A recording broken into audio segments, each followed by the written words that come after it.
Kuwait के मंगाव शहर की 6 मंजिला इमारत में आग लगने से 49 मजदूरों की जान चली गई। 50 से ज्यादा लोग घायल हो गए। भारत के विदेश मंत्रालय के मुताबिक मरने वालों में करीब 40 भारतीय हैं। हालांकि यह भी कहा गया है कि 42 मृतकों की पहचान भारतीयों के तौर पर हुई है। अन्य मृतक पाकिस्तान, फिलीपींस, मिस्र और नेपाल के बताए जा रहे हैं। मध्य प्रदेश में पीएम श्री पर्यटन वायु सेवा शुरू हो गई। भोपाल एयरपोर्ट के सीएम डॉक्टर मोहन यादव ने फ्लैग ऑफ कर पहली उड़ान को रवाना किया। आज से भोपाल, इंदौर समेत 8 शहर एक दूसरे से कनेक्ट हो जाएंगे। इन शहरों में 2 एयरक्राफ्ट उड़ेंगे। शुरुआती 30 दिनों तक तो 50% डिस्काउंट भी रहेगा। किराया निर्धारित किराए से यानी कि आधा रहेगा। ओडिशा के पुरी स्थित जगन्नाथ मंदिर के चारों तरफ आज मंगल आरती के दौरान श्रद्धालुओं के लिए द्वार खोल दिए गए। इस दौरान राज्य के नए सीएम मोहन चरण मांझी के साथ उनका मंत्रिमंडल, पुरी के सांसद संबित पात्रा और बालासोर के सांसद प्रताप चंद्र सारंगी मौजूद रहे। सभी ने द्वार खुलने के बाद मंदिर की परिक्रमा की। सीएम मांझी ने बताया कि पहली कैबिनेट बैठक में जगन्नाथ मंदिर के चारों द्वार खुलने का प्रस्ताव रखा गया था। इंदौर में ग्रीन मास्टर प्लान को लेकर उत्थान अभियान व्यापारी और इंडस्ट्रियल पदाधिकारियों की बैठक हुई। मंत्री कैलाश विजयवर्गीय भी इस बैठक में मौजूद रहे। बैठक के बाद नगरीय प्रशासन मंत्री कैलाश विजयवर्गीय ने कहा कि यह इवेंट नहीं, एक अभियान होगा। इसमें पेड़ लगाना और संवारना निरंतर जारी रहेगा। कैलाश विजयवर्गीय ने कहा कि हमारे लिए पेड़ लगाना महत्वपूर्ण नहीं है, उन्हें संभाल कर रखना भी महत्वपूर्ण है। लोकसभा चुनाव के दौरान सपा कार्यकर्ता पर हुए हमले पर पूर्व मुख्यमंत्री अखिलेश यादव द्वारा गठित टीम रायबरेली पहुंची। डी थाना क्षेत्र के पारा गांव पहुंचे। सपा के प्रतिनिधिमंडल ने अपर पुलिस अधीक्षक से मुलाकात की। प्रतिनिधिमंडल में शामिल पूर्व मंत्री कमाल अख्तर ने बताया कि सपा कार्यकर्ता जितेंद्र यादव पर दबंगों ने हमला किया था, जिसमें उसका पैर टूट गया, लेकिन कोई गिरफ्तारी नहीं। फतेहपुर के हुसैनपुर गांव में खेत में किसान का शव मिलने से हड़कंप मच गया। मृतक शाम को अपने घर से खेत के लिए निकला था। देर रात तक नहीं लौटने पर परिवार ने खोजबीन की और सुबह किसान का शव खेत पर पाया गया। परिवार वालों ने हत्या की आशंका जताई है। शव से कुछ दूर शराब की खाली बोतलें और गिलास भी पाए गए। बहरहाल पुलिस मामले की जांच कर रही है। ग्वालियर के गोले का मंदिर थाना क्षेत्र में 2 बदमाशों ने एक कैफे मैनेजर पर फायरिंग कर दी। इस दौरान कैफे मैनेजर ने छुपकर अपनी जान बचाई। पुलिस ने बताया कि 2 दिन पहले 2 युवक कैफे में आए थे। युवकों ने कैफे में चाय की प्लेट तोड़ दी थी, जिसे लेकर मैनेजर की युवकों के साथ बहसबाजी हुई। फिलहाल पुलिस का ये कहना है कि जल्द ही आरोपियों को गिरफ्तार कर लिया जाएगा। ग्वालियर में घर के बाहर बाइक रखने की रैंप बनाने को लेकर 2 पड़ोसियों में ही झगड़ा हो गया और ये झगड़ा इतना बड़ा कि दोनों में ही जमकर लात घूंसते चल गए। मारपीट का एक वीडियो भी काफी वायरल हो रहा है। घटना विश्वविद्यालय थाना क्षेत्र की बताई जा रही है। दोनों पक्षों ने एक दूसरे पर मारपीट के आरोप लगाए हैं। वहीं पुलिस ने इस केस में मामला दर्ज किया है और कार्रवाई जारी रही। लक्सर में राजस्व लेखपाल के साथ ग्राम प्रधान और उसके साथियों ने मारपीट की। बताया जा रहा है कि अवैध खनन की शिकायत मिलने पर लेखपाल जांच करने के लिए प्रतापपुर गांव गया था और इसी दौरान ग्राम प्रधान रौनिक ने अपने साथियों के साथ मिलकर लेखपाल से मारपीट कर दी। इधर मारपीट के विरोध में लेखपाल संघ ने कामकाज बंद कर तहसील कार्यालय में धरना दिया और आरोपियों की गिरफ्तारी की मांग की।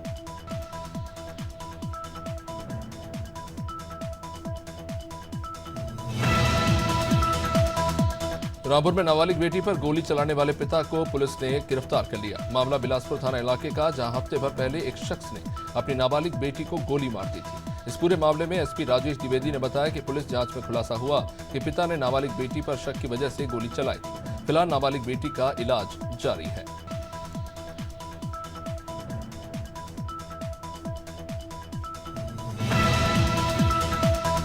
कौशाम्बी में मुठभेड़ के बाद लूट के 4 आरोपियों को पुलिस ने गिरफ्तार कर लिया। मुठभेड़ के दौरान जवाबी फायरिंग में एक आरोपी के पैर और दूसरे के हाथ में गोली लगी। घायल बदमाशों को पुलिस ने जिला अस्पताल में भर्ती कराया है। पुलिस अधीक्षक ब्रिजेश कुमार श्रीवास्तव ने मामले की जानकारी देते हुए बताया कि चारों आरोपी 10 जून को थाना मंझनपुर के स्टाम्प विक्रेता केशव मालवीय से 5 लाख रुपए लूटकर फरार हो गए। उत्तर प्रदेश के हापुड़ में पुलिस की बदमाशों से मुठभेड़ हुई।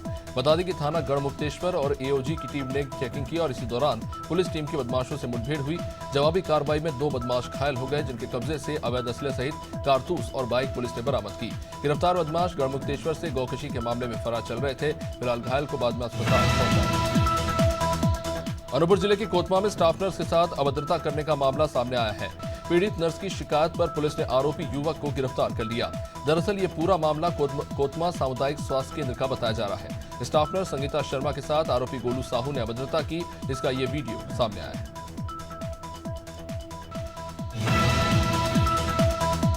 खटीमा कोतवाली पुलिस ने एक स्मैक तस्कर को गिरफ्तार कर लिया। पुलिस ने उसके कब्जे से 42.64 ग्राम स्मैक बरामद किया। बता दें कि खटीमा पुलिस लगातार नशाखोरी के खिलाफ अभियान चला रही है। इससे नशे पर अंकुश लगाने की कोशिश भी हो रही है। एसपी क्राइम चंद्रशेखर घोड़के ने यह बताया कि आरोपी के खिलाफ पहले से ही काफी सारे केसेस दर्ज हैं। गाजीपुर में करोड़ों की हेरोइन के साथ 2 तस्करों को गिरफ्तार किया गया। अंतर्राज्यीय तस्करों को संयुक्त पुलिस टीम ने कुल 670 ग्राम हेरोइन के साथ पकड़ा। बरामद हेरोइन की अंतर्राष्ट्रीय कीमत कुछ 1 करोड़ 25 लाख बताई जा रही है। पूछताछ में तस्करों ने बताया कि वो चित्रा, झारखंड से कम कीमत पर नशीले पदार्थ को खरीदकर राजस्थान, कोटा और दिल्ली ले जाकर ऊंची कीमतों पर बेचते थे। ग्वालियर के साइबर क्राइम थाने में एक अजीबोगरीब मामला सामने आया है। एक युवती के लिए शादीशुदा महिला मुसीबत बन गई। युवती का दरअसल आरोप है कि शादीशुदा महिला को यह शक है कि उसके पति का उसके साथ चक्कर चल रहा है। महिला ने युवती की सोशल मीडिया पर फर्जी आईडी भी बनाकर रखी है, जिसकी शिकायत अब युवती ने जाकर साइबर सेल से की है। वह साइबर सेल पुलिस इस मामले की जांच कर रही है। राजधानी रायपुर में एक व्यापारी से 27 लाख रुपए की लूट हुई। बताया जा रहा है कि बदमाश दिन दहाड़े व्यापारी के दफ्तर में घुसे और पिस्टल की नोक पर उसे पहले बंधक बनाया और फिर रुपयों से भरा बैग लेकर भाग गए। सूचना मिलने पर पुलिस पहुंची और सीसीटीवी की मदद से पुलिस ने कार्रवाई शुरू की। यह मामला खरोरा थाना क्षेत्र का।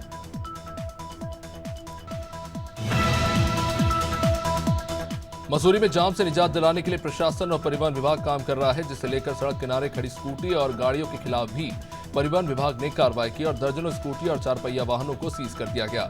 आरटीओ राजेंद्र विराटिया ने बताया कि मसूरी में लगातार जाम की शिकायतें मिलती रही हैं। अब इसी को लेकर कार्रवाई की जा रही है।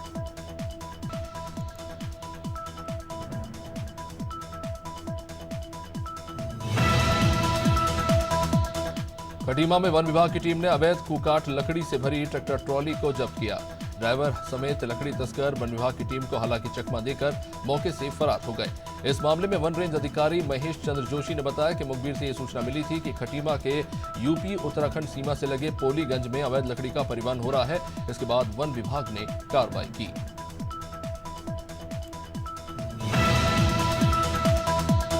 बटियागढ़ में तेज रफ्तार का कहर देखने को मिला। एक अज्ञात ट्रक की बाइक सवार से टक्कर हुई। हाथ में बाइक सवार युवक घायल हो गया, जिसे इलाज के लिए स्वास्थ्य केंद्र भेज दिया गया। घटना बटियागढ़ थाना क्षेत्र के बकायन गांव की। बताया जा रहा है कि युवक बाइक से जा रहा था कि तभी टायर फटने से बाइक अनियंत्रित हुई और ये हादसा हो गया।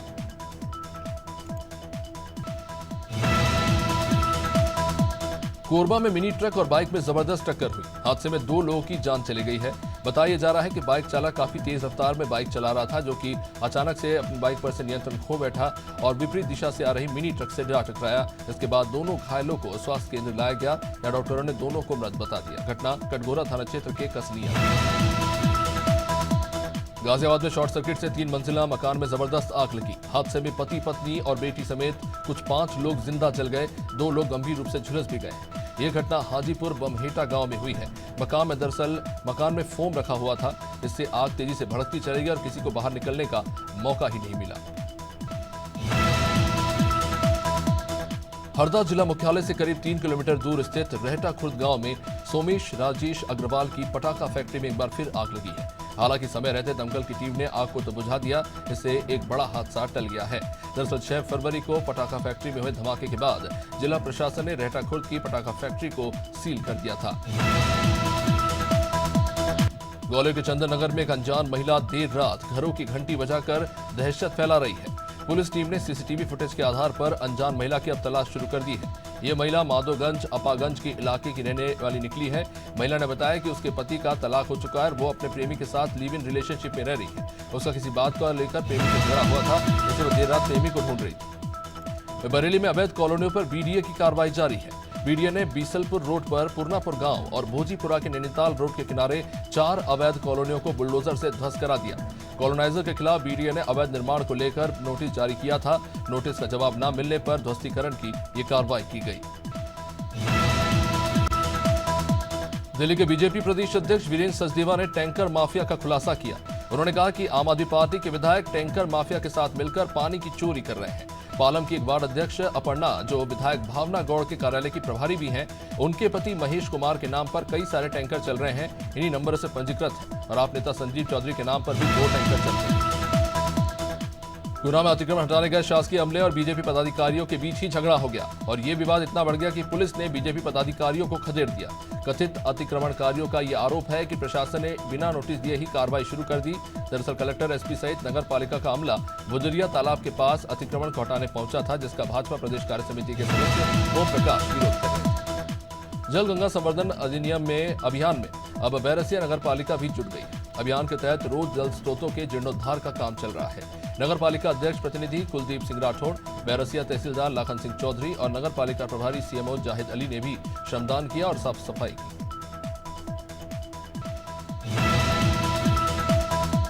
जशपुर के बत्तल गांव में पानी की जबरदस्त समस्या है। अब इससे निपटने के लिए मांड नदी का गहरीकरण भी किया जा रहा है। नगर पंचायत के कर्मचारी नदी में गड्ढा खोदकर पानी की जुगाड़ में है। अब इसी पानी से नगरवासियों की प्यास बुझाई जा रही है। हालांकि लोगों का कहना है कि किलकिला एनीकट के सही समय पर गेट नहीं खुलने से जल संकट की ऐसी स्थिति बनी है और इसी वजह से नदी भी सूख गई।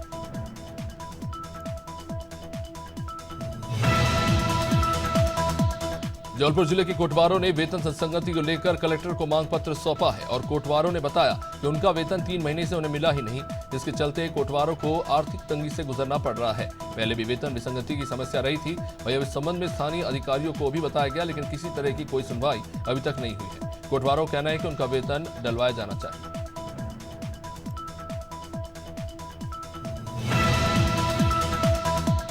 गुन्नौर में तालाब की पिचिंग में देखी गई लापरवाही को लेकर गुन्नौर विधायक ने जनपद पंचायत के एसडीओ को फटकार लगाई। जल गंगा संवर्धन अभियान कार्यक्रम का आयोजन ग्राम पंचायत में हो रहा था। कार्यक्रम के दौरान मंच से ही गुन्नौर विधायक डॉक्टर राजेश वर्मा ने पहले इंजीनियर को फटकारा, फिर कार्य में लीपापोती न करने की भी सलाह दी।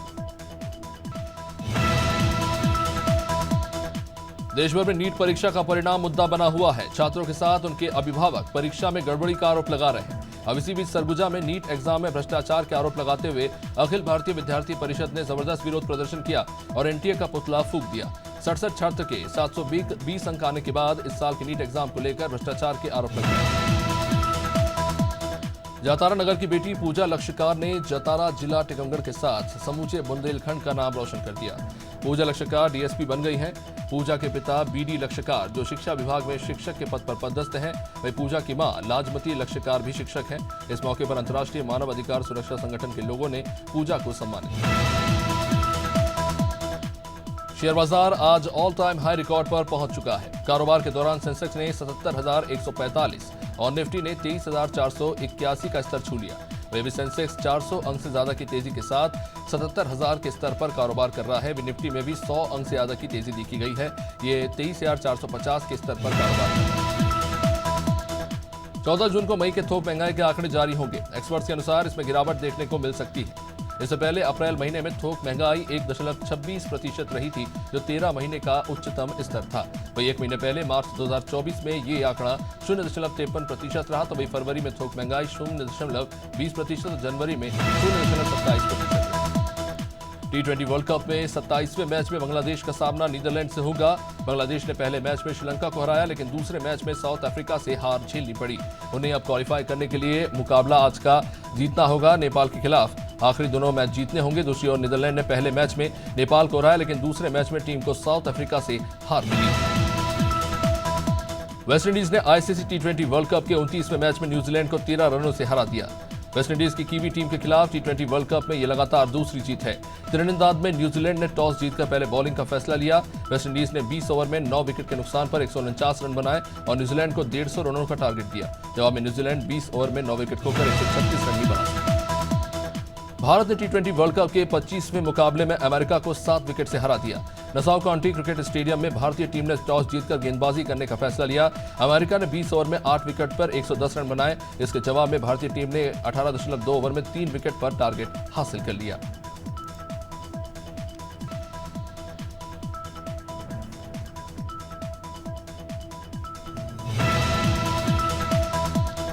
भारत के खिलाफ मुकाबले के दौरान यूएसए की टीम को आईसीसी के नए नियम का उल्लंघन करने पर 5 रनों की पेनल्टी का सामना करना पड़ा। टीम इंडिया की पारी के 15वें ओवर के बाद अंपायर ने यूएसए की टीम पर 5 रन की पेनल्टी लगाई। यूएसए की टीम के खिलाफ ये फैसला स्टॉप लॉक नियम के तहत लिया गया।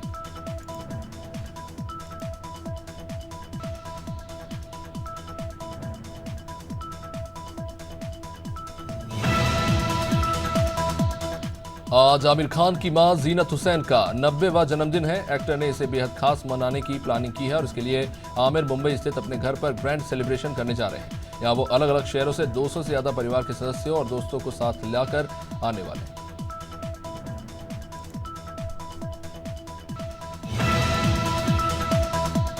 Popular reality show big boss OTT में अपने तीसरे सीजन के साथ लौट रहा है। इस बार शो में शामिल होने वाले कंटेस्टेंट्स के नाम लगातार सामने आ रहे हैं। रिपोर्ट्स की माने तो पॉपुलर सिंगर मीका सिंह भी बतौर कंटेस्टेंट शो का हिस्सा बन सकते हैं। वहीं हाल ही में शो के मेकर्स ने टेलीविजन इंडस्ट्री के कंट्रोवर्शियल कपल संजय गंगनानी और पूजा से भी संपर्क किया। शर्वरी बाग की मुंजिया बॉक्स ऑफिस पर तूफान बन गई है। फिल्म जमकर नोट छाप रही है। मुंजिया ने रिलीज के छठे दिन 3.75 करोड़ रुपए की कमाई की और इसी के साथ मुंजिया का 6 दिनों का कुल कलेक्शन अब 31.15 करोड़ रुपए पर पहुंच गया है और मुंजिया ने एक हफ्ते से पहले ही अपना बजट भी वसूल कर लिया है। मुंजिया का बजट 30 करोड़। पलक मुंशाल प्लेबैक सिंगिंग के अलावा अपने सोशल वर्क के लिए भी जाने जाते हैं। सिंगर ने हाल ही में सोशल मीडिया पर आलोक नाम के एक बच्चे के साथ एक वीडियो शेयर किया। पलक ने बताया था कि आलोक उनका 3000वां पेशेंट है जिसकी हार्ट सर्जरी 11 जून को होनी थी। अब पलक ने वीडियो शेयर करते हुए जानकारी दी कि आलोक की सर्जरी सक्सेसफुल रही है। पॉपुलर टीवी एक्टर शालीन भानोट इन दिनों रियलिटी शो खतरों के खिलाड़ी 14 की शूटिंग कर रहे हैं और शो के सेट पर हाल ही में एक्टर के साथ एक दुर्घटना भी हो गई। वो एक स्टंट परफॉर्म कर रहे थे और तभी उन पर 200 से ज्यादा बिच्छुओं ने हमला कर दिया। इस हादसे के कुछ समय बाद ही शालीन भानोट के चेहरे पर कुछ सूजन आ गई है। एक्टर ने सोशल मीडिया पर इसको लेकर एक वीडियो भी शेयर किया। महाराष्ट्र के कई हिस्सों को कवर कर चुका मानसून मध्य प्रदेश की सीमा के करीब है, लेकिन बंगाल की खाड़ी और अरब सागर के ब्रांच के कमजोर होने के कारण इसकी एंट्री में 4 से 5 दिन लग सकते हैं। मौसम विभाग के मुताबिक प्रदेश में मानसून 18 जून तक आ जाएगा। दक्षिणी हिस्से से मानसून एंटर होगा। इधर प्रदेश में प्री मानसून की एक्टिविटी शुरू हो चुकी है। छत्तीसगढ़ के सुकमा के बाद बीजापुर में मानसून की एंट्री हो गई है। प्रदेश में अगले 48 घंटे के दौरान मानसूनी गतिविधियां बढ़ेंगी। 1-2 दिन में बस्तर के शेष हिस्से में मानसून सक्रिय हो जाएगा। मौसम विभाग ने सरगुजा संभाग में अगले 2 दिन हीट वेव चलने की चेतावनी दी है। वहीं कई जिलों में हल्की बारिश की भी संभावना जारी है।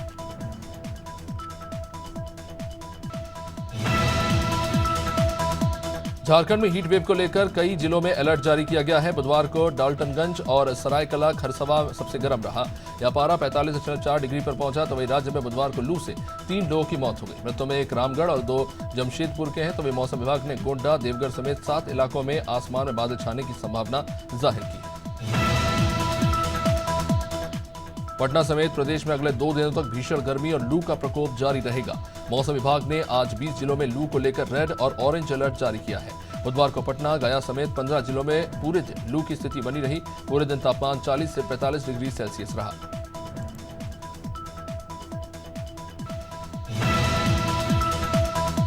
यूपी में गर्मी का कहर जारी है। अभी 5 दिन तक राहत मिलने के आसार नहीं। मौसम विभाग ने 17 जून तक हीट वेव का रेड अलर्ट जारी किया है। अब इस दौरान पारा 48 डिग्री के पार जाएगा। हीट इंडेक्स यानी कि महसूस होने वाली गर्मी 50 डिग्री के आसपास दर्ज की जा सकती है। 30 से 40 किलोमीटर प्रति घंटे की रफ्तार से गर्म हवाएं भी चलेंगी। वाराणसी, कानपुर समेत 72 जिलों में हीट वेव का अलर्ट।